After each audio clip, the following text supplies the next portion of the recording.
ఇది రైతులకు చిహ్నంగా గ్రీను, కార్మికులకు చిహ్నంగా, కార్మిక శక్తికి చిహ్నంగా ఎరుపు. కార్మికులు, కర్షకులు వీళ్ళందరూ పిడికిలి బిగిస్తే ఇక్కడ కార్మికుడి సింబల్ చట్రం, ఆ తర్వాత వరి గొలుసులు.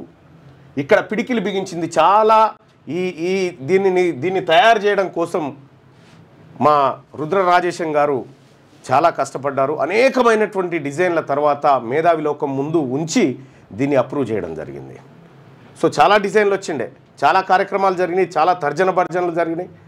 ఆ తర్వాత తెలంగాణ రాజ్యాధికార పార్టీ అనేటువంటి దాన్ని తీసుకొచ్చే క్రమంలో చాలామంది వెలమోళ్ళు, రెడ్లు రకరకాలుగా వాళ్ళు ఏమనుకున్నారంటే, వాళ్ళ కుట్ర ఏంటంటే తీన్మార్ మల్లన్న ఒక పార్టీలో చేరుతుండనేటువంటి ప్రచారాన్ని వాళ్ళు చేయలేదు, మేమే కల్పించిన ప్రచారం. ఎందుకంటే వాళ్ళకి పని అప్ప చెప్పుదామని. ఆడ చేయగానే అందులో ఒక ఇద్దరిని వ్యతిరేకులను కూర్చోబెట్టి తీన్మార్ మల్లన్న ఈ పార్టీలో చేయలేను కాబట్టి మేము రాజీనామా చేస్తున్నామని ప్రెస్ మీట్ పెట్టియాలనేది వాళ్ళ టార్గెట్ ఉండే. నేను చివరి క్షణం దాకా ఎవరికి చెప్పలే, ఒకరిద్దరు సన్నిహితులకు తప్ప ఎవరికి చెప్పలే. సడన్గా అనౌన్స్ చేసేసరికి వాళ్ళ ప్లాన్ అంతా బెడిచికొట్టింది. ఇప్పుడు ఏం చేయాలని అర్థమవుతలేదు వాళ్ళకు.